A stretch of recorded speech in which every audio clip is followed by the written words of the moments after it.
उलमा इस वक्त मौजूद हैं। आज यहाँ मिनहाज टैलेंट टेस्ट और मिनहाज नात कंपटीशन हुआ है, तो मिनहाजुल कुरान का मकसद क्या है इन टैलेंट टेस्ट और नात कंपटीशन करने का? जी,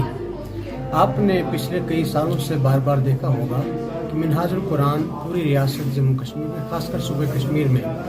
गांव-गांव, डिस्ट्रिक्ट जाकर के ये टेस्ट्स ऑर्गेनाइज करती है और इसमें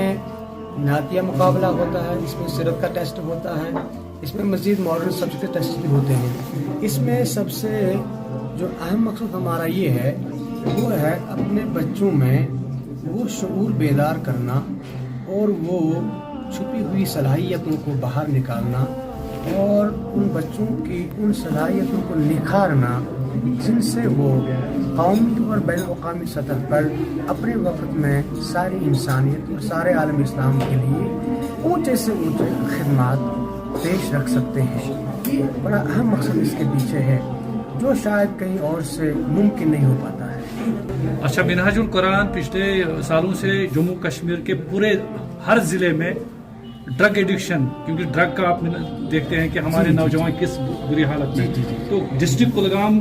ने अभी तक ऐसे कोई इक़दाम नहीं उठाए हैं। इस बारे में क्या हिदायत है पूरे जम्मू कश्मीर के लिए और खुसूसन डिस्ट्रिक्ट कुलगाम के लिए ड्रग एडिक्शन के हवाले? इस बारे में सिर्फ दो बात करूंगा कि ड्रग एडिक्शन के सिलसिले में जब हमने ये कैंपेन चलाई थी श्रीनगर में, हम हर स्कूल में जाया करते थे मॉर्निंग में, असेंबली पे हफ्ते में एक दिन हम दिया करते थे, तो अल्हम्दुलिल्लाह उसके काफ़ी अच्छे रिजल्ट्स आ गए और बहुत से लोग उससे वापस भी आ गए। हमने यहाँ तक भी कहा कि अगर इसका कोई शिकार भी है, इस नशीली दवाई का शिकार भी अगर है, तो उसको हमारे पास भेजें, हम उनको काउंसलिंग करेंगे, उनको यहाँ से वापस लाएंगे। अल्लाह ने इतना करम फरमाया है और ऐसा कई बार हुआ भी है। दूसरी बात यह है कि इस वक्त इस सिलसिले में मैं मिनहाजुल कुरान डिस्ट्रिक्ट कुलगाम की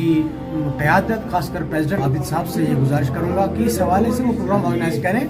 और उनका जो अपना यहाँ का मेन पावर है उसको भी यूज़ करें और हमारी तरफ से उनको जो मेन पावर चाहिए, खासकर उस पर बोलना, उस पर लेक्चर देना, उस पर लेसन देना, काउंसलिंग कराना, वो सब इनके लिए हमेशा आपका करेंगे। हम बहुत बहुत शुक्रिया, थैंक यू। सर, आप बताइए मुझे इस प्रोग्राम का जो पर्पज़ वो क्या है? एक्चुअली मैंने आपको एक बात कही इससे पहले कि मल्टी डायमेंशनल और मल्टी टैलेंट, क्योंकि वो ज़माना गया जब एक स्टूडेंट अगर उसको साइंस का इल्म, मतलब वो साइंस का इल्म पढ़ता था और दूसरे जो उलूम थे उनमें कॉम्पिटेंसी नहीं थी, मगर आज का जो ज़माना है, आज मल्टी स्किलफुल यानी मॉडर्न मैन, जो इस वक्त मैन जो है इसके पास बहुत सारे टैलेंट है, इसके इसके पास बहुत सारी ओरिएंटेशंस है। तो इसलिए हमने क्या किया कि इसमें 3 फ़वाइद है मेरी नज़र से, जहाँ तक मैं देख रहा हूँ इसमें 3 पर्पसेस है मेनली। पहला जो इसमें फैक्टर है वो है कि हम क्या करना चाहते हैं कि एक बच्चे को ये कंपैरेटिवली कॉम्पिटेंट बनना चाहे आज के ज़माने में ये एक as a comparatively competent student होना चाहिए। इसको साइंस का इल्म भी होना चाहे, इसको रिलीजन का इल्म भी होना चाहे, इसको गीता का इल्म भी, इवन गीता का इल्म भी होना चाहिए, क्योंकि मैं रिलीजन की बात कर रहा हूँ, मैंने रिलीजन को बाउंड नहीं किया है। या नबी सलाम अलैका, या रसूल सलाम अलैका, या हबीब सलाम अलैका, सलावातुल्लाह रहमतों के ताज वाले, दो जहां के राज वाले,